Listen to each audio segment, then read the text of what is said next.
പിന്നെ ദേവേത് ആരും നമ്മളെ പേര് പറഞ്ഞ അടിയുണ്ടായി. അത് മാത്രല്ല നടന്മാരെ പേരൊന്ന് കമ്പയർ ചെയ്ത് കളയിലെ ദേവേത്. നീയൊക്കെ കമ്പയർ ചെയ്യുന്നതിന് നമ്മളെ നിക്കറാണ് കീറി വിടുന്നത്. അത് 42-52 വയസ്സുള്ള കിളവന്മാര്. നമ്മൾ എന്ത് ചെയ്യാനാണ്? വാഴ മൂവി നല്ല അടിപൊളിയായിട്ട് ജിഞ്ചിണ്ടാക്കിയായിട്ട് തിയേറ്റർ ഓടിക്കൊണ്ടിരിക്കുകയാണ് ഗൈസ്. ഈ ഒരു പോക്ക് എങ്ങനെയൊക്കെ പോയാലും ഒരു 80 കോടി മുകളിൽ സാധനം കളക്ട് ചെയ്യുമെന്ന് ഉറപ്പാണ്. പക്ഷെ നമുക്കിവിടെ സംസാരിക്കാനുള്ള വാഴയെ പറ്റിയല്ല. വാഴ മൂവിയിൽ അഭിനയിച്ച ഹാഷിർ എന്ന് പറയുന്ന ഹാഷിറിനെ പറ്റിയാണ് ഗൈസ് നമുക്ക് സംസാരിക്കാനുള്ളത്. അപ്പം നമുക്ക് വീഡിയോ കാണുന്നതിന് മുമ്പ് ചാനൽ സബ്സ്ക്രൈബ് ചെയ്യാൻ ആരെങ്കിലും ബാക്കിയുണ്ട് സബ്സ്ക്രൈബ് അതുപോലെ ലൈക്കും ചെയ്യാൻ മറക്കരുത്. അപ്പം നമുക്ക് വീഡിയോട്ട് പോകാം. ഓക്കെ, ഈ വാഴ എന്ന് പറയുന്ന മൂവി സത്യം പറയാമല്ലോ ഇത്രയോ ഒരു ആൾക്കാരിലോട്ട് എത്താൻ ഒരു കാരണക്കാരൻ ഹാഷിറാണ്. നേരെ തിരിച്ചും ഹാഷിറിനെ അറിയാത്തവരിലോട്ട് ഹാഷിറിനെ എത്തിക്കാനും വാഴ ഹെൽപ്പ് ചെയ്തു എന്നുള്ളതാണ്. കാരണം വാഴ മൂവിയുടെ ഏത് പോസ്റ്റർ, ട്രെയിലർ, ടീസർ എന്ത് തേങ്ങ എടുത്താലും അതിൻ്റെ അടി 1000 കമന്റ് വന്നാൽ 900 കമന്റ് ഹാഷിറിനെ പറ്റിയായിരിക്കും. ഹാഷിർ സംഭവമൊക്കെ അടിപൊളിയാണ്. അപ്പൊ ആരാണ് ഹാഷിർ? ഈ വീഡിയോ കാണുന്ന ആർക്കെങ്കിലും ഹാഷിറിനെ പറ്റി അറിയത്തില്ലെങ്കിൽ ഞാൻ ഒരു വീഡിയോ കൊണ്ട് കാണിച്ചു തരാം. ഇതാണ് പുള്ളിക്കാരൻ്റെ ഏറ്റവും ഫേമസ് ആയ വീഡിയോ. എന്തൊക്കെയാണ് ഈ കൊച്ചു കേരളത്തിൽ സംഭവിക്കുന്ന എന്തൊക്കെ കാര്യങ്ങളാണ്? എന്തൊക്കെയാണ് നടക്കുന്നേ?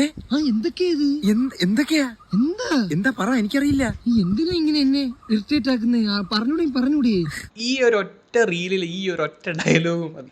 അത്രയ്ക്ക് വൈറലായ, അത്രയ്ക്ക് മീം മെറ്റീരിയലായ ഒരു സാധനമാണിത്. ഇനിയും മനസ്സിലായിട്ടില്ലെങ്കിൽ ഒരു കാര്യം പറയാം. ഹാഷിർ ആൻഡ് ടീം ഇവർ ഇൻസ്റ്റാഗ്രാമിൽ കോമഡി റീലൊക്കെ ചെയ്യുന്ന പിള്ളേരാണ്. അത്യാവശ്യം 1.5 മില്യൺ ഫോളോവേഴ്സ് ഹാഷിറിന് മാത്രമാണ്. അങ്ങനെ യുവാക്കളുടെ ഇടയിൽ അത്യാവശ്യം നല്ല രീതിയിൽ ഫേമസ് ആയ ഒരു ഗ്രൂപ്പ് ഓഫ് ടീമാണ് ഹാഷിർ ആൻഡ് ഫ്രണ്ട്സ്. അപ്പൊ കം ടു ദ പോയിന്റ്. ഹാഷിറും ഫ്രണ്ട്സും ഈ വാഴ മൂവിയുടെ വിജയത്തെ തുടർന്ന് പുള്ളിക്കാരൻ്റെ യൂട്യൂബ് ചാനലിൽ ഒരു വീഡിയോ അപ്ലോഡ് ചെയ്തിട്ടുണ്ടായിരുന്നു. അതിനകത്ത് കുറേ കാര്യങ്ങൾ പുള്ളിക്കാരൻ പറയുന്നുണ്ട്. നമുക്ക് എന്തായാലും അതൊന്നും കണ്ടിട്ട് ബാക്കി കാര്യങ്ങൾ സംസാരിക്കാം. അപ്പോൾ സന്തോഷം, എല്ലാവരും അക്സെപ്റ്റ് ചെയ്തു, ഞങ്ങൾ അക്സെപ്റ്റ് ചെയ്തു, വളരെ സന്തോഷമുണ്ട്. ഇനി അതുപോലെ തന്നെ വേണം, ആ സപ്പോർട്ടും എല്ലാം വേണം.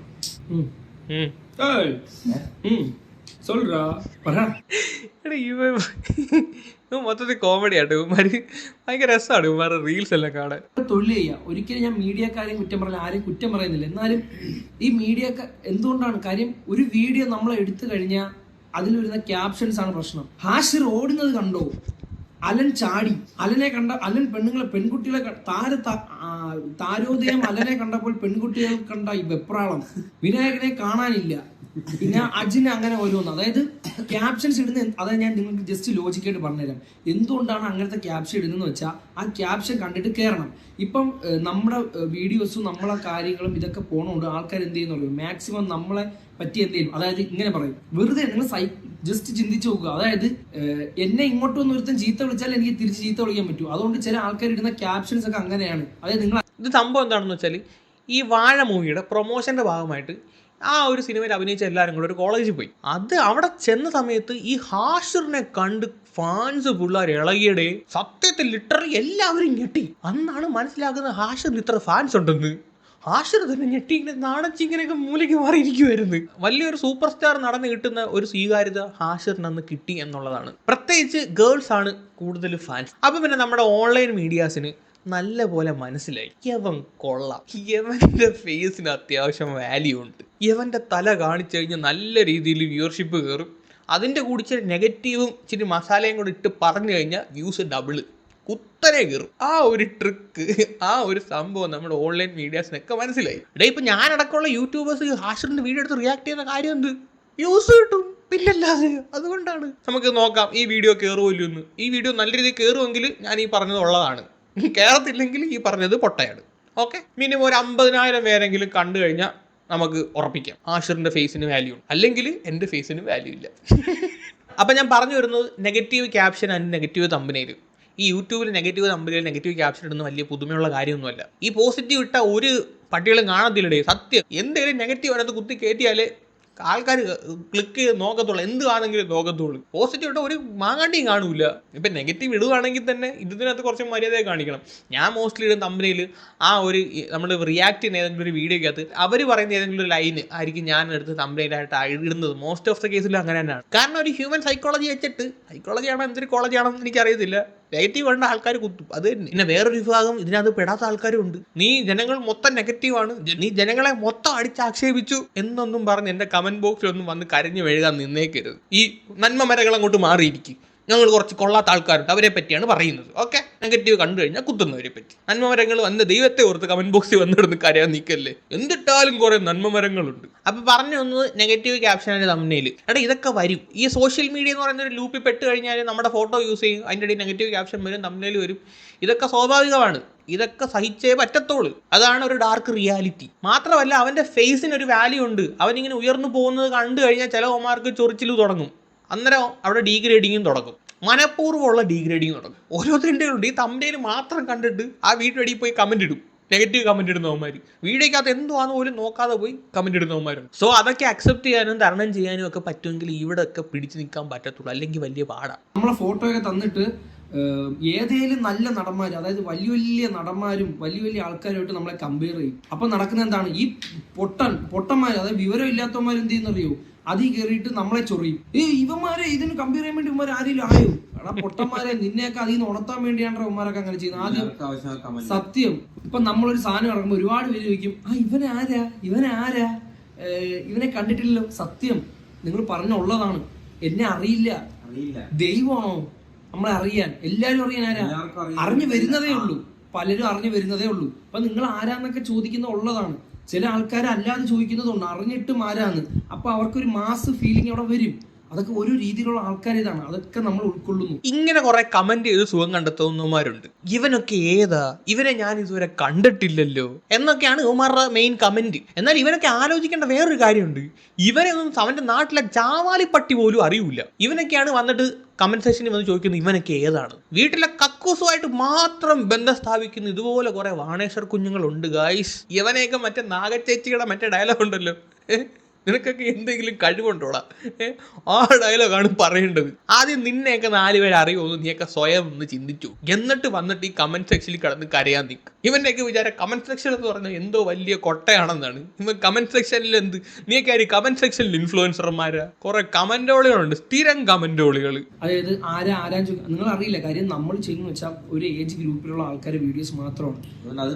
അതെ, അതുകൊണ്ട് ഒരിക്കലും എന്റെ വാപ്പാടെയൊക്കെ പ്രായമുള്ള, എന്റെ ഉമ്മയുടെ പ്രായമുള്ള ആൾക്കാർ കൂടുതൽ നമ്മൾ വീഡിയോസ് കാണുന്നില്ല. അപ്പൊ സംശയം വരും. അതാണ് ഗൈസ്, ഇവർ ചെയ്യുന്ന വീഡിയോ മോസ്റ്റ്ലി എല്ലാം അവരുടെ ഏജുമായിട്ട് റിലേറ്റ് ചെയ്യാൻ പറ്റുന്ന കോണ്ടന്റ് ആണ്. അവർക്ക് ആ ഒരു ഏജ് ഗ്രൂപ്പ് റിലേറ്റ് ചെയ്യാൻ പറ്റുന്ന സാധനങ്ങളാണ്. അതൊക്കെ ചിലപ്പോൾ വലിയവർക്ക് റിലേറ്റ് ചെയ്യാൻ പറ്റണമെന്നില്ല, അവർക്കത് കണ്ടാൽ മനസ്സിലാവത്തുമില്ല. അതുകൊണ്ടാണ് ഈ തലമൂത്ത കമന്റോളീസ് വന്നിട്ട് കമന്റ് സെക്ഷനിൽ വന്നിട്ട് ആരുടെ നീയൊക്കെ ഇതൊന്ന് ചോദിക്കുന്നത്. പേടിക്കേണ്ട, ഒന്നുകൊണ്ടും പേടിക്കേണ്ട. 1-2 കൊല്ലം കൊണ്ട് ഈ പറഞ്ഞവന്മാരെയൊക്കെ കൊണ്ട് തന്നെ കൈയടിപ്പിക്കുന്ന ഒരു കാലം ഇവർക്ക് വരും, ഉറപ്പാണ്. കഴിവുള്ള പിള്ളേരാ. ഈ സിനിമയിൽ ഹാഷിറിന് ഒരുപാട് റോൾ ഇല്ലെന്നാണ് അറിയാൻ സാധിച്ചത്. ഞാൻ പടം കണ്ടില്ല, പക്ഷെ കണ്ടവരൊക്കെ പറഞ്ഞത് ഹാഷിറിന്റെ ആ ഒരു സീൻ വരുന്ന സമയത്ത് ഭയങ്കര കയ്യടിയായിരുന്നു. അത്രയും സ്നേഹത്തോടു കൂടിയാണ് ഹാഷിറിനെ എല്ലാവരും വരവേറ്റെന്നാണ്. ഈ അടുത്ത കാലത്തൊന്നും ഒരു പുതുമുഖത്തിന് ഇത്രയും വലിയൊരു ഇതൊന്നും കിട്ടിയിട്ടില്ല, ഇത്രയും ആൾക്കാരൊന്നും സ്നേഹിച്ചിട്ടില്ല. അത്രയ്ക്ക് സ്നേഹത്തോടു കൂടിയാണ് പിള്ളേർ ഹാഷിറെ എന്ന് പറഞ്ഞ് അത് കമന്റ് ആണെങ്കിലും എന്താണെങ്കിലും. ഈ ഹാഷിറിനെ പറ്റി നമ്മുടെ കോട്ടയം നസീർക്ക ഒരു ഇന്റർവ്യൂവിൽ ഒരു കാര്യം പറയുന്നുണ്ട്. ഒരു ആങ്കർ ചോദിക്കുന്ന ഒരു ചോദ്യത്തിനൊരു മറുപടി അതിനകത്തുണ്ടല്ല. നിങ്ങൾ അതൊന്ന് കേട്ടു നോക്ക്. കമന്റ് ബോക്സ് നോക്കിയപ്പോഴത്തേക്കും 1000 കമന്റ് ഉണ്ടെങ്കിൽ അതിൽ 500 കമന്റ് ഹാഷിർ. ആ പേര് എനിക്ക് അങ്ങ് വരുന്നില്ല. ഹാഷിർ. എനിക്ക് ഹാഷിറിന് പെട്ടെന്ന് പേര് കിട്ടില്ല. ഈ ഇന്റർവ്യൂ ടെലികാസ്റ്റ് ചെയ്യുന്ന സമയത്ത് വന്നോളും, അല്ലെങ്കിലും കുറച്ച് കഴിയുമ്പോഴത്തേക്ക് ശരിയായിക്കോളും. അതിനുള്ള ദൂരം ഒട്ടും അകലെയൊന്നും അല്ല. അതാണ് ഗൈസ് പറഞ്ഞത്, ഈ ഹാഷിർ കാരണമാണ് ഈ വാഴയ്ക്ക് ഇത്രയും ഒരു പ്രൊമോഷൻ കിട്ടിയത്. നിങ്ങൾ ഏത് പോസ്റ്റ് എടുത്ത് നോക്കിക്കഴിഞ്ഞാലും അതിൻ്റെ അടിയിൽ വരുന്ന ഒരു 80 to 90% ഓഫ് കമൻറ്റും ഹാഷിർ എന്നാണ്. അത് സ്നേഹമാണ്, അവർക്ക് അവനോടുള്ള സ്നേഹമാണ് അത് കാണിക്കുന്നത്. മാത്രമല്ല ഇവരുടെ പഴയ വീഡിയോസ് കാണുന്ന സമയത്ത് എനിക്ക് തോന്നിയിട്ടുണ്ട് ഇവർക്ക് അത്യാവശ്യം ഒരു ധാരണയുണ്ട് ഈ സോഷ്യൽ മീഡിയ എങ്ങനെയാണ്, ഈ സോഷ്യൽ മീഡിയയിലുള്ള ആൾക്കാർ എങ്ങനെയാണ് ബിഹേവ് ചെയ്യുന്നതെന്നൊക്കെ ഒരു ധാരണയുണ്ട്. അവരുടെ പഴയ ഒരു ഇന്റർവ്യൂ ഉണ്ട്, നിങ്ങൾ അതൊന്ന് കണ്ടു നോക്ക്. കുറച്ച് നാൾ ഇങ്ങനെ അങ്ങ് പോയി നോക്കിട്ട് നിർത്തിക്കൂടെ? ഇതല്ല വേറെ ഒന്നും ഇല്ലേ? പയ്യെ വരും. ഇതൊക്കെ മുന്നേ കണ്ടു നിൽക്കുന്നവരാണ് നമ്മൾ. ജനങ്ങളെ എത്ര പൊക്കിയാലും എത്ര അംഗീകരിച്ചാലും എത്ര ഇത് പറഞ്ഞാലും മനസ്സിലുണ്ട് ഇതൊക്കെ എന്ന് പറഞ്ഞ കുറച്ച് കാലങ്ങളേ ഉള്ളൂ. നമ്മൾ വേറെ കാര്യങ്ങൾ ചെയ്ത് പോകണം. ഇങ്ങനെ കൊണ്ടുപോയിട്ട് നമ്മളിനി അടുത്ത നമ്മൾ കൃഷി തുടങ്ങാൻ പോവുക. കാര്യം കോമഡിയാ. അതാണ് നമ്മൾ സ്ഥിരമായിട്ട് ഓരോ വീഡിയോ ചെയ്യുന്ന കാണുമ്പോൾ ചിലവന്മാർക്ക് ചൊറിച്ചില്ല. അപ്പൊ ചില അണ്ണന്മാർ ഓരോ കമന്റുമായിട്ട് വരും, നിനക്ക് വല്ല പണിക്കും പൊക്കൂടറേ, നിനക്ക് എന്ത് പോകുന്നില്ലേ? എന്റെ വീഡിയോ അടിക്കുന്ന എന്തോരം കമന്റ്, നിനക്ക് വല്ല പണിക്കും പോകുന്നില്ലേ? നീയൊക്കെ ഉണ്ടാക്കുന്നതിന്റെ 2-3 ഇരട്ടി എനിക്ക് ഇതിനകത്ത് കിട്ടുന്നുണ്ട്. എന്നിട്ട് ഞാൻ വേറെ പണിക്ക് കൊണ്ട് ആവശ്യമുണ്ടോ? എനിക്കത് മനസ്സിലാവാത്തത്. നീയൊക്കെ നിന്റെ സാലറി പറ, എനിക്ക് ഇതിനകത്ത് കിട്ടുന്നതിന്റെ അത്രയുണ്ടോ നിനക്കൊക്കെ നോക്കാമല്ലോ. അപ്പോൾ അവർ പറഞ്ഞു വന്നത് അവർക്കറിയാം കുറച്ചുകൊണ്ട് കഴിയുമ്പോഴത്തേക്ക് ചോദ്യം വരും. അതൊരു വേറെ സ്റ്റെപ്പ് എടുക്കുക, സ്വയം അപ്ഗ്രേഡ് ചെയ്യുക. അവരുടെ ലൈഫിൽ സ്വയം അപ്ഗ്രേഡ് ചെയ്തു, അവർ സിനിമയിലോട്ട് വന്നു. അന്നേരം ഇനി സിനിമയിൽ സ്റ്റേബിൾ ആയിട്ട് മുന്നോട്ട് പോകുക എന്നുള്ളതാണ്. എന്തായാലും അവർ സിനിമയിൽ ശോഭിക്കാൻ കഴിയട്ടെ, നമുക്ക് പുതിയൊരു നടനെ കിട്ടട്ടെ, അതാണ് നമ്മൾക്ക് ആഗ്രഹം. അല്ലെങ്കിൽ ഒരു ഗ്രൂപ്പ് കൂടുമ്പോഴാണല്ലോ നല്ല സിനിമകൾ പിറക്കുന്നത്. അത് പണ്ട് തൊട്ടേ നമ്മുടെ മലയാള സിനിമ പ്രൂവ് ചെയ്തൊരു കാര്യമാണ്. ഒരു ഗ്രൂപ്പ് ഓഫ് ആൾക്കാർ മോഹൻലാലിൻ്റെ കാലം തൊട്ടേ പ്രൂവ് ചെയ്തതാണ്. അതായത് ഇവരുടെ ഒരു ഗ്രൂപ്പിന് നല്ല കുറേ സിനിമകൾ വരട്ടെ എന്ന് ആഗ്രഹിക്കുന്നു. ടോക്സിക് കണക്കാവരുത്, എനിക്ക് അങ്ങനെ ഒരു പേടിയുണ്ട്. നിങ്ങൾ നമ്മളെ സ്നേഹിക്കുക, ഒരിക്കലും നമ്മളെ പേരൊക്കെ പറഞ്ഞ് മറ്റുള്ളവരെ അക്കൗണ്ടിൽ പോയി ചീത്ത വിളിയോ അതോ സത്യം അതൊന്നും ചെയ്യരുത്. അതൊക്കെ ഒരു സമയത്ത് മറ്റുള്ളവരെ പറഞ്ഞ് ചിരിച്ചവരാണ് നമ്മൾ. അപ്പോൾ നമുക്കറിയാം അത് എന്തുമാത്രം തന്നെ, ഒരിക്കലും അങ്ങനെ ചെയ്യരുത്. നമ്മൾ തുടങ്ങുന്ന ഓരോ കാര്യങ്ങളും നമ്മളെ വീഡിയോസും അതൊക്കെ നിങ്ങൾ വിജയിപ്പിക്കുക. ഇഷ്ടപ്പെടുന്നെങ്കിൽ മാത്രം, നല്ലതാണെങ്കിൽ സപ്പോർട്ട് തരിക. ആ ഒരു പ്രോത്സാഹനമൊക്കെ നമുക്ക് വേണ്ടുള്ളൂ. അല്ലെ അതിൻ്റെ ഇടയിലുള്ള വേറെ ഒന്നും നമുക്ക് വേണ്ട. ദയവേത് കൂടെ നിൽക്കുക. പിന്നെ ഓരോ കാര്യങ്ങൾ പുതിയതായിട്ട് വരുന്നേ ഉള്ളൂ. ചിലപ്പോൾ അങ്ങോട്ട് പോകുമ്പോൾ പല അബദ്ധങ്ങളും പറ്റാം, പല മണ്ടത്തരങ്ങളും പറ്റാം. അതൊക്കെ നേരിടാനുള്ള ജീവിതമാണ് നമ്മളെ. ഇവർക്ക് ആക്ച്വലി നല്ല പേടിയുണ്ട്, പറഞ്ഞതിനകത്ത് ക്ലിയർ ആണ്. കാരണം ഇത്രയും ഒരു ഹ്യൂജ് ഫാൻ ഫോളോയിങ് ഉണ്ടാവുമെന്ന് പുള്ളിക്കാരൻ പോലും വിചാരിച്ചിട്ടുണ്ടാവില്ല. ഈ പേടിക്കുള്ള കാരണവും ഹാഷിർ ഇതിനു മുമ്പുള്ള വേറൊരു വീഡിയോക്ക് അത് പറയുന്നുണ്ട് എന്നുള്ളതാണ്. നമുക്ക് ആ ഒരു വീഡിയോ കൂടെ ഒന്ന് കണ്ടുനോക്കാം. ഒരു കാര്യം ഞാൻ നിങ്ങൾക്ക് പറഞ്ഞുതരാം, നിങ്ങൾ ശ്രദ്ധിച്ചു കേട്ടോ. എന്നേലും ഒരു ചെറിയൊരു നെഗറ്റീവ് കാണുമ്പോൾ നിങ്ങൾ ശ്രദ്ധിച്ചോ, നമുക്ക് വരുന്ന അടി എന്ന് പറഞ്ഞാൽ അറവടി. അതായത് ചെറിയൊരു നെഗറ്റീവ് വന്നാൽ മതി, അതിൽ ഒരുപാട് പേര് കാത്തിരിക്കുന്നവരുണ്ട്. അത് അങ്ങനെയാണ് ബ്രോ. എത്ര പേര് നമ്മൾ ഇഷ്ടപ്പെടുന്നു എന്ന് പറഞ്ഞാലും ചെറിയൊരു നമ്മളെ മിസ്റ്റേക്ക് വന്നാൽ ഇതെല്ലാരും കയറി പിടിച്ചു ഇവന്മാർ അങ്ങനെയായിരുന്നു ഇങ്ങനെയായിരുന്നു. അതുകൊണ്ട് ഞാൻ ഉള്ള ഒരു കാര്യം പറയാം, നിങ്ങൾ വീഡിയോയിലെ ക്യാരക്ടർ മാത്രമായിട്ട് നമ്മളെ കാണരുത്. വീഡിയോയിൽ ചിലപ്പോൾ നമ്മൾ അത് അഭിനയിക്കുന്നതായിരിക്കാം. 100% ശരിയായിട്ടുള്ള കാര്യമാണ് ഞാൻ പറഞ്ഞത്. ഒരുപാട് പേര് നമ്മളെ സ്നേഹിക്കുമ്പോൾ നമ്മൾ ഭയക്കണം. കാര്യം നമ്മുടെ ഭാഗത്ത് നിന്ന് എന്തെങ്കിലും ഒരു ചെറിയ മിസ്റ്റേക്ക് വന്നു കഴിഞ്ഞാൽ ഇത്രയും സ്നേഹിച്ചുകൊണ്ടിരിക്കുന്ന ആളുകൾ നമുക്കെതിരെയാവും. അത് സഹിക്കാൻ പറ്റൂല. പണ്ട് കൈയടിച്ചവരൊക്കെ പിന്നീട് കാണുമ്പോൾ കരണത്തടിക്കേണ്ട ഒരു അവസ്ഥ വരും. അത് വലിയ തെറ്റൊന്നും ചെയ്യണ്ടേ, സിമ്പിൾ എന്തെങ്കിലും തെറ്റ് ചെയ്താൽ മതി, അല്ലെങ്കിൽ ഒരു തെറ്റിദ്ധാരണ മതി. അതിന്റെ സത്യാവസ്ഥ പോലും മനസ്സിലാക്കാതെ പലരും നമ്മളെ ഒന്ന് ക്രൂശിക്കും. ഉള്ളതാണ്, ഉറപ്പായിട്ടുള്ള കാര്യമാണ്. ലോകത്തിലുള്ള ഒരു കണ്ടന്റ് ക്രിയേറ്ററിനും ഒരാൾക്ക് പോലും 100% ആളുകളെ സാറ്റിസ്ഫൈ ചെയ്തുകൊണ്ട് ഈ ലോകത്തൊന്നും ചെയ്യാൻ പറ്റും. ദൈവത്തിന് പോലും ചെയ്യാൻ പറ്റും. നല്ല ഫുഡ് ഉണ്ടാക്കിയാലോ, അല്ലെങ്കിൽ നല്ലൊരു സിനിമ ഉണ്ടാക്കിയാലോ, അല്ലെങ്കിൽ നല്ല രീതിയിൽ എന്ത് ചെയ്താലും അതിനകത്ത് 2 വശങ്ങളുണ്ടാവും. ഒരു പോസിറ്റീവ് സൈഡും ഒരു നെഗറ്റീവ് സൈഡും ഉണ്ടാവും. ഒരിക്കലും അത് മാറ്റാൻ പറ്റൂല, കംപ്ലീറ്റ് പോസിറ്റീവ് ആക്കാൻ പറ്റൂല. പക്ഷെ നമുക്ക് കൂടി ചെയ്യാൻ പറ്റുന്ന ഒരു കാര്യം എന്താണെന്ന് വെച്ചാൽ ഈ നെഗറ്റീവിന്റെ അളവ് കുറച്ചുകൊണ്ട് വരാം എന്നുള്ളതാണ്. പക്ഷെ ഒരിക്കലും അത് 0 ആക്കാൻ പറ്റത്തില്ല. ഞാൻ ഈ ബിഗ് ബോസ് കഴിഞ്ഞിട്ട് ഇപ്പോഴും നേരിടുന്ന ഏറ്റവും വലിയൊരു പ്രശ്നം അതാണ്. സത്യം, ബിഗ് ബോസിന്റെ വീഡിയോ ചെയ്യുന്ന സമയത്താണ് ഒരുവിധപ്പെട്ട എല്ലാ ആൾക്കാരും എന്നെ കണ്ടത്. അന്നത്തെ ആ വീഡിയോ കണ്ടിട്ടാണ് നിങ്ങളെ ഇപ്പോഴും എൻ്റെ വീഡിയോ ഇരുന്ന് കാണുന്നതെന്നാണ് എനിക്ക് തോന്നുന്നത്. അതിനുശേഷം വന്നവരുണ്ടായിരിക്കും, അറിയില്ല. ഈ ബിഗ് ബോസിന്റെ വീഡിയോ ചെയ്യുന്ന സമയത്ത് എനിക്കറിയാം ആൾക്കാർ എങ്ങനെയാണ്. നിങ്ങളുടെ എൻ്റെ ഒരു തോട്ട് പ്രോസസ്സ് സെയിം ആണ്, ആ ഒരു മൈൻഡ് സെറ്റ് സെയിം ആണ്. കാര്യം ഇപ്പം ജാസ്മിൻ ജാഫറിന് അപ്പം ഒരു വീഡിയോ എങ്ങനെ ഡെലിവറി ചെയ്യാം, ആൾക്കാർക്ക് എങ്ങനെ ഇഷ്ടപ്പെടുന്ന രീതിയിൽ പ്രസൻറ്റ് ചെയ്യാമെന്ന് എനിക്കൊരു കൃത്യമായിട്ട് അറിയാതെ. ഒരു 90% ആൾക്കാരൊക്കെ അത് വെച്ച് എനിക്ക് സാറ്റിസ്ഫൈ ചെയ്യാൻ പറ്റുന്നുണ്ടായിരുന്നു. കാര്യം ആൾക്കാരുടെ മൈൻഡ് വെച്ചിട്ടാണ് ഞാൻ അതിനകത്ത് വീഡിയോ ചെയ്തുകൊണ്ടിരുന്നത്. ആൾക്കാർക്ക് മാക്സിമം എൻജോയ് ചെയ്യാൻ പറ്റുന്ന രീതിയിൽ, എൻ്റർടൈൻ ചെയ്യാൻ പറ്റുന്ന രീതിയിലാണ് അത് ചെയ്തുകൊണ്ടിരുന്നത്. കാര്യം ഡെയിലി ഒരു ടോപ്പിക്ക് തന്നെയല്ലേ, നമ്മൾ ആ ഒരു ടോപ്പിക്കിൽ നിന്ന് പുറത്തോട്ട് പോകുന്നില്ല. പക്ഷേ ഇപ്പോഴത്തെ ഒരു അവസ്ഥ വരുമ്പോഴത്തേക്ക് daily different type of topics ആണ്. പലർക്കും പല മൈൻഡ് സെറ്റാണ്, ഓരോ ടോപ്പിക്കിനും പലർക്കും പല ചിന്താഗതിയാണ്. അപ്പം നിങ്ങളുടെ ചിന്താഗതിയും എൻ്റെ ചിന്താഗതിയും കൂടെ ക്ലാഷ് ആവും. ചിലപ്പം ചിലർക്ക് സെയിം ആവും, ചിലർക്ക് സെയിം ആവില്ല. അന്നേരം അവർക്ക് ഒരു പ്രശ്നം വരുന്ന സമയത്ത് അവർ നമുക്കെതിരെ സംസാരിക്കാൻ തുടങ്ങും. സോ അങ്ങനെയാണ്. സോ എനിക്ക് എത്ര പറയാനുള്ളൂ, നിങ്ങൾ അങ്ങനെ ആയിരിക്കും, എനിക്ക് പ്രശ്നമൊന്നുമില്ല. നമ്മളെല്ലാവരും മനുഷ്യരാണ്, എല്ലാവരും ഒരുപോലെ ഒന്നും ചിന്തിക്കാനൊന്നും പറ്റത്തൊന്നുമില്ല. അപ്പം ഞാൻ പറയുന്ന എന്തെങ്കിലും തെറ്റുണ്ടെങ്കിൽ നിങ്ങൾക്ക് ഓപ്പോസിറ്റ് പറയാം, ഒരു കുഴപ്പമില്ല. നമ്മൾ ഹെൽത്തി ആയിട്ടുള്ള വിമർശനങ്ങൾ ഇപ്പോഴും സ്വീകരിക്കുന്നു. ഇപ്പോൾ കഴിഞ്ഞ ഒരു വീഡിയോയിൽ ഞാൻ ഭയങ്കര ഫണ്ണായിട്ട് പറഞ്ഞൊരു കാര്യമാണ്, മറ്റേ UK ആൾക്കാർ മറ്റേ ചന്തി കഴിവുന്ന പോകാൻ വേണ്ടിയിട്ടെന്ന് പറഞ്ഞിട്ട്. സീരിയസ്ലി ഞാനത് വേറെ ഒരു മാങ്ങാണ്ടി അതിനകത്ത് ഞാൻ ആലോചിച്ചിട്ടില്ല, ലിറ്ററലി ഒന്നും ആലോചിച്ചിട്ടില്ല.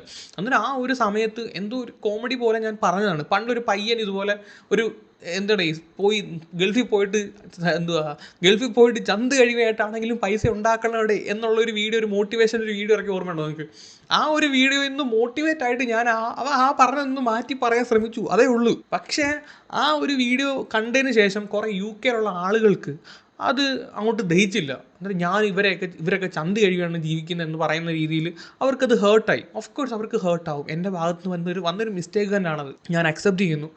പക്ഷെ ഞാൻ അവർ വിചാരിക്കുന്ന പോലെ അവരെ കളിയാക്കാനോ അല്ലെങ്കിൽ ആ ഒരു രീതിയിലൊന്നും പറഞ്ഞതല്ല. ഞാൻ ഈ വിദേശത്ത് പോകുന്ന ആൾക്കാർ എന്ത് ജോലി ചെയ്തിട്ടാണെങ്കിലും ഇപ്പം നമ്മുടെ നാട്ടിൽ ചെയ്യാൻ മടിക്കുന്ന പല ജോലിയും പല ആൾക്കാരും വിദേശത്ത് പോയി ചെയ്യുന്നുണ്ടായിരിക്കും. കാരണം നമ്മൾ ഇവിടെ ചെയ്യുന്നതിനേക്കാളും കൂടുതൽ പൈസ ആ ഒരു ജോലി അവിടെ ചെയ്യുമ്പോൾ കിട്ടുമായിരിക്കും. സോ നമ്മൾ പുറത്തോട്ട് പോകുന്ന ആൾക്കാർ പല ജോലിയും ചെയ്ത് പൈസ കണ്ടെത്തുന്നു, എന്നിട്ട് നാട്ടിൽ വരുമ്പോൾ നല്ലൊരു ഈ സെറ്റപ്പായിട്ട് ജീവിക്കുന്നു. അതാണ് ഞാൻ അതിനകത്ത് കൺവേ ചെയ്ത് ഉദ്ദേശിച്ച ഒരു കാര്യം. പക്ഷെ പറഞ്ഞു തന്നപ്പോഴത്തേക്ക് വേറെ എന്തോ ആയിപ്പോയി, പലർക്കും അത് നെഗറ്റീവായിട്ട് ഫീൽ ചെയ്ത്. സോ ഞാൻ അപ്പോൾ തന്നെ ആ ഒരു വീഡിയോയ്ക്കകത്ത് ആ ഒരു പോർഷൻ കട്ട് ചെയ്ത് മാറ്റി. നിങ്ങളിപ്പോൾ നോക്കിക്കഴിഞ്ഞാൽ അത് കാണാൻ പറ്റത്തില്ല. എൻ്റെ സബ്സ്ക്രൈബേഴ്സ് നിങ്ങളാണ്, ഞാൻ നിങ്ങൾക്ക് വേണ്ടിയിട്ടാണ് വീഡിയോ ചെയ്യുന്നത്. അതായത് നിങ്ങൾക്ക് ഇഷ്ടപ്പെടുന്ന രീതിയിൽ ചെയ്യാനാണ് മാക്സിമം ഞാൻ ശ്രമിക്കുന്നത്. അപ്പോൾ നിങ്ങൾക്ക് ഇഷ്ടപ്പെടാത്ത ഒരു രീതിയിലോട്ട് വന്നു കഴിഞ്ഞാൽ അത് എന്നെ ഹേർട്ട് ചെയ്യും, സത്യമായിട്ട് എന്നെ ഹേർട്ട് ചെയ്യും. എന്നെയൊക്കെ എൻ്റെ കുരു പൊട്ടിക്കാൻ പെട്ടെന്നാണ്. കാര്യം ഒരു മോശം കമൻറ്റ് കണ്ടു കഴിഞ്ഞാൽ എനിക്ക് നല്ല രീതിയിൽ കുരു പൊട്ടും. സീരിയസ്ലി ഞാൻ നല്ല രീതിയിൽ ചിലവന്മാർ നല്ല പുഴുത്തേക്ക് തെറിയൊക്കെ വിളിക്കും. എനിക്ക് ഞാൻ പെട്ടെന്ന് റിയാക്ട് ചെയ്യുന്നൊരു ടൈപ്പാണ്. ഓക്കെ, പക്ഷേ അത് ആ ഒരു മൊമെൻറ്റ് അങ്ങ് പോവുകയും ചെയ്യും. അതാണ് ഞാനിപ്പം നേരിട്ടുകൊണ്ടിരിക്കുന്ന ഏറ്റവും വലിയൊരു പ്രശ്നവും. അന്നേരം ഈ ഒരു കാര്യം പറയുമ്പോൾ ഞാനത് പറഞ്ഞതേ ഉള്ളൂ. ഈ ഒരു ഫേസിൽ കൂടെ എല്ലാവരും, ഒരുപ്പെട്ട കോണ്ടന്റ് ക്രിയേറ്റർ ആണെങ്കിലും സിനിമാ നടന്മാരാണെങ്കിലും എല്ലാവരും കടന്നു പോകും. ആദ്യം കൈയടിക്കും, പിന്നെ കരണത്തടി, അത് ഉറപ്പാണ്. ഒരുപാട് എന്ന് പറഞ്ഞാൽ ഒരു വിഭാഗം ആൾക്കാർ നെഗറ്റീവും പറയുന്നുണ്ട്, പോസിറ്റീവും പറയുന്നുണ്ട്. എന്തെങ്കിലുമൊക്കെ പറയട്ടെ, എന്തെങ്കിലുമൊക്കെ ചെയ്യട്ടെ, മനസ്സിലായില്ലേ? എന്തിനാണ് രാത്രിയും പകലും ആയി ഇങ്ങനെ പൊയ്ക്കൊണ്ടിരിക്കും. നിങ്ങൾ നിങ്ങളെ കാര്യം നോക്കുക, നമ്മൾ നമ്മളെ കാര്യം നോക്കുന്നു. ചോറ് കഴിക്കുക, കിടന്ന് ഉറങ്ങുക. ഓക്കെ, വേറെ ഒരു ചോറ് കഴിക്കുക, കിടന്നുറങ്ങുക, കാണുക, വിടുക, അത്രയേ ഉള്ളൂ. എനിക്കും അത്രേ പറയാനുള്ളൂ. എടേ ഞാൻ വീഡിയോ ചെയ്ത് നിങ്ങൾ കണ്ടുക, എൻ്റർടൈൻ ആവുന്ന കണ്ടിട്ട് വിട്ടേക്കുക, വേറെ പണിയൊന്നുമില്ല അതിനകത്ത്, മനസ്സിലായ? നേരത്തേക്ക് ഞാൻ കോമഡി വീഡിയോ ചെയ്യുന്ന സമയത്ത് എനിക്ക് പറയണ്ടായിരുന്നു, ഞാൻ കംപ്ലീറ്റ് മൊത്തം കോമഡി ഒരു ഫേസിലായിരുന്നു കണ്ടുകൊണ്ടിരുന്നത്. അന്നേരം അത് പ്രതീക്ഷിച്ചാണ് ആൾക്കാർ ആ ഒരു കോമഡി പ്രതീക്ഷിച്ചിട്ടാണ് വന്നിരിക്കുന്നത്. അന്നേരം ഞാൻ പറയുന്ന പല കൗണ്ടറും അവർക്ക് അന്നേരം റിലേറ്റ് ചെയ്യാൻ പറ്റുന്നുണ്ടായിരുന്നു. ഇപ്പം ഞാൻ കുറേ സീരിയസ് ടോപ്പിക്ക് ചെയ്യുന്നുണ്ട്, കുറേ കോമഡി ടോപ്പിക്ക് ചെയ്യുന്നുണ്ട്. അന്നേരം ആൾക്കാർക്ക് ഏത് മൈൻഡ് സെറ്റിൽ കൂടെ കാണണം എന്നൊരു കൺഫ്യൂഷൻ വരുന്നുണ്ട്. അത് ഞാനിപ്പോൾ അനുഭവിച്ചുകൊണ്ടിരിക്കുന്ന ഒരു സംഭവമാണ്. അത് ഞാൻ പറയുന്നു, ഞാൻ കോമഡി ടോപ്പിക്ക് വല്ലതും ചെയ്യുവാണെങ്കിൽ ഞാൻ ഫ്രണ്ട് ഡിസ്ക്ലൈമർ വെക്കാം, ഇതൊരു സ്പൂഫാണ്, ഇത് ഞാനൊരു ഫണ്ടിന് വേണ്ടി ചെയ്യുന്നതാണ്, നിങ്ങൾ ആ ഒരു മൈൻഡ് സെറ്റ് ചെയ്ത് കാണുക. ഇതിനകത്ത് എന്താ പറയുക, തേങ്ങാക്കോല ഉണ്ടല്ലോ, എന്തു പറയുന്നത്, പൊളിറ്റിക്കൽ കറക്റ്റ്നെസ്, ആ ഒരു സാധനം അത് ഇൻകറക്റ്റ് ആണോ എന്ന് നോക്കിക്കൊണ്ട് വരല്ലെന്ന് ഞാൻ എടുത്ത് പറയുന്നുണ്ട്. എന്നിട്ടും പല ആൾക്കാരും അതിനകത്ത് വന്നിട്ട് നീ പൊളിറ്റിക്കലി ഇൻകറക്റ്റ് പറഞ്ഞു, നീ അങ്ങനെ പറയാൻ പാടില്ല, ഇങ്ങനെ പറയാൻ പാടില്ല എന്നും പറഞ്ഞിട്ടാണ് വരുന്നത്. ഇത്ര എനിക്ക് പറയാനുള്ളൂ. അങ്ങനെ നിങ്ങൾ ഡിസ്ക്ലൈമർ വെക്കുന്ന വെറുതെ ആയിരുന്നു, നിങ്ങൾക്ക് കാണാൻ വേണ്ടിയിട്ടാണ്. അത് കാണുക, കണ്ടു കഴിഞ്ഞിട്ട് വിടുക. പിന്നെ ദയവേത് ആരും നമ്മളെ പേര് പറഞ്ഞ അടിയുണ്ടാകും. അത് മാത്രമല്ല, നടന്മാരെ പേരൊന്ന് കമ്പയർ ചെയ്ത് കളയില്ലേ ദയവേത്. നീയൊക്കെ കമ്പയർ ചെയ്യുന്നതിന് നമ്മളെ നിക്കറാണ് കീറി വിടുന്നത്. അത് 42-52 വയസ്സുള്ള കിളവന്മാര്, നമ്മൾ എന്ത് ചെയ്യാനാണ്? അതങ്ങനെ കുറേ എണ്ണമുണ്ട്. ഓരോരുത്തന്മാർ ചുമ്മാ ഒരു പോസ്റ്റൊക്കെ അടിച്ചു കിടക്കും. വിജയുടെയും ഹാഷിറിൻ്റെ ഒക്കെ ഫോട്ടോ ഒക്കെ വെച്ചിട്ട് വിജയേക്കാളും ഫാൻസ് ഇപ്പോൾ ഹാഷിറിനുണ്ട് എന്നൊക്കെ പറഞ്ഞിട്ട് ഇതങ്ങോട്ട് കാണുമ്പോഴത്തേക്കും നമ്മുടെ അണ്ണൻ വെറിയന്മാർക്ക് ഹാലിളകും. ഇവന്മാരെ 4 പറയണം. ഇവന്മാർ പോയിട്ട് അതിൻ്റെ അടിയിൽ പോയിട്ട് ആരടാ ഹാഷിറിനെ തെറിവിളിയാ. പാവപ്പെട്ടവന്മാർ വീട്ടിൽ കിടന്ന് ഉറങ്ങുമായിരിക്കും, അറിയത്ത് പോലും ഇല്ല നടക്കുന്നത് എന്തോ, അവന്മാർ അറിഞ്ഞ പോലും ഇങ്ങനെയുള്ള പോസ്റ്റ് ഇറക്കുന്നത്. അങ്ങനെ ഇവന്മാരെ മനഃപൂർവ്വം തെറിവിളിയാക്കാൻ വേണ്ടിയിട്ട് കുറേ അവന്മാർ ഇതുപോലെ പോസ്റ്റ് അടിച്ചിറക്കും. എനിക്ക് തോന്നുന്നത് ഇത് ചില ആൾക്കാരുടെ കയ്യിൽ നിന്ന് കൊട്ടേഷൻ മേടിച്ച് ചെയ്യുന്നതെന്ന് തോന്നുന്നു, ഇവന്മാരെ മനഃപൂർവ്വം ഡീഗ്രേഡ് ചെയ്യാൻ വേണ്ടി ഇങ്ങനെയുള്ള പോസ്റ്റ് ഇടുന്നത്. പിന്നെ എനിക്ക് വേറൊരു കാര്യം പറയാൻ എന്താണെന്ന് വെച്ചാൽ, സോഷ്യൽ മീഡിയയിൽ നിന്ന് സിനിമയിലോട്ട് കയറുന്ന കുറേ ആൾക്കാരുണ്ട്. അപ്പോഴത്തേക്ക് ഇവർ കംപ്ലീറ്റ് ഈ സോഷ്യൽ മീഡിയ ഇൻഫ്ലുവൻസർ എന്നുള്ളൊരു ടാഗ് എടുത്താൽ കളയും. അത് കഴിഞ്ഞിട്ട് സിനിമ എന്നുള്ളൊരു ടാഗിലോട്ട് വരും. അന്നേരം നമ്മൾ ഇത്രയും നാൾ കണ്ടുകൊണ്ടിരുന്ന ഈ വീഡിയോയും കാര്യങ്ങളൊന്നും ഇവർ പിന്നെ സോഷ്യൽ മീഡിയയിൽ ഇടൂല. എന്നുവെച്ചാൽ കംപ്ലീറ്റ് എൻ്റെ സിനിമയുടെ ഷൂട്ടിങ്, അതിൻ്റെ പ്രൊമോഷനൊക്കെ ഭാഗമായിട്ട് ഇവർ ബിസി ആയിരിക്കും. എന്നിട്ട് കുറച്ചങ്ങോട്ട് കഴിയുമ്പോഴത്തേക്ക് ഈ സിനിമയുടെ ഊത്തങ്ങ് തീരുമല്ലോ. സിനിമ ഇല്ലാതെ വരുന്ന സമയത്ത് ഇവർ പിന്നെയും സോഷ്യൽ മീഡിയയിൽ വന്നിട്ട് വീഡിയോ ഇടാൻ വരുമ്പോഴത്തേക്ക് ആ പണ്ടത്തെ സ്വീകാര്യത കിട്ടത്തില്ല. അവസാനം പിന്നെ ഇൻസ്റ്റയും ഇല്ല, സിനിമയും ഇല്ല, യൂട്യൂബും ഇല്ല, ഒരു തേങ്ങാക്കോലം ഇല്ലാത്ത അവസ്ഥയാവും. ആ ഒരവസ്ഥ നിങ്ങൾക്ക് ഉണ്ടാവരുത്, എനിക്ക് അത്രയും പറയാനുള്ളൂ. പറ്റുമെങ്കിൽ മാക്സിമം ഈ ഇൻസ്റ്റ, യൂട്യൂബ്, നമ്മുടെ സോഷ്യൽ മീഡിയയിലും അതുപോലെ തന്നെ സിനിമയുണ്ടെങ്കിൽ സിനിമ രണ്ടും കൂടെ പാരലായിട്ട് കൊണ്ടുപോകാൻ പറ്റുമോ നോക്ക്. ആ രീതിയിൽ വീഡിയോ ഇടാൻ ശ്രമിക്കുക. ഏതെങ്കിലും ഒന്നെങ്കിലും കാണും, അതുകൊണ്ട് പറയുക. കാരണം ഇത്രയും ഫെയിമൊക്കെ ആയി, ഇത്രയും ആൾക്കാർ ക്രൗഡ് കൂടുന്നു, സിനിമയിലോട്ട് കയറുമ്പോഴത്തേക്ക് സിനിമയിലുള്ള പല അമ്മമാർക്കും ഇതുപോലുള്ള ചൊറിയന്മാർ അവിടെ ഉണ്ടേ. മനഃപൂർവ്വം ഡീഗ്രേഡ്, പൈസ കൊടുത്ത് മനഃപൂർവ്വം ഡീഗ്രേഡ് ചെയ്യാൻ ശ്രമിച്ചുകൊണ്ടിരിക്കും, നമ്മളെ അടിച്ച് താഴ്ത്താൻ ശ്രമിക്കും. കാര്യം ആഷിർ എന്ന് പറയുന്ന വ്യക്തി എന്നൊക്കെ പറഞ്ഞാൽ പ്രത്യേകിച്ച് ഒരു ഫിലിം ബാക്ക്ഗ്രൗണ്ടിൽ ഒന്നും ഇല്ലാത്ത ഒരാളാണ്. അതൊരു അടിച്ച് താഴ്ത്താൻ എളുപ്പമാണ്. സപ്പോർട്ടില്ല, സപ്പോർട്ട് ചെയ്യാൻ ആരും ഇല്ല. ഒറ്റയ്ക്ക് വഴിവെട്ടി കയറി വന്നവരാണ് ഈ പിള്ളേർ, ആഷിർ ആൻഡ് ഫ്രണ്ട്സ്. അന്നേരം ഇവരെ സപ്പോർട്ട് ചെയ്യാൻ ആരുമില്ല. അന്നേരം മറ്റവർക്ക് അടിച്ച് താഴ്ത്താൻ എളുപ്പമാണ്. അന്നേരം ഏതെങ്കിലും ഒരിടത്തെങ്കിലും നമുക്കൊരു പിടിവെള്ളി വേണമല്ലോ, ഒരു പിടി വേണമല്ലോ. അതാണ്. എന്തായാലും ഓൾ ദി ബെസ്റ്റ് ഗൈസ്. നിങ്ങൾ അടിപൊളിയായിട്ട് വീഡിയോ ചെയ്യട്ടെ, അടിപൊളിയായിട്ട് സിനിമയൊക്കെ വരട്ടെ. കൂടുതലൊന്നും പറയുന്നില്ല. എന്താണ് ഗൈസ് നിങ്ങളുടെ അഭിപ്രായം താഴെ ഒന്ന് കമൻറ്റ് ചെയ്യുക. അപ്പം ഞാൻ പറഞ്ഞ പോലെ തന്നെ എന്തെങ്കിലുമൊക്കെ ഉണ്ടോ, കാണുക, വിടുക, അത്ര തന്നെ. അപ്പോൾ ശരി, ബൈ.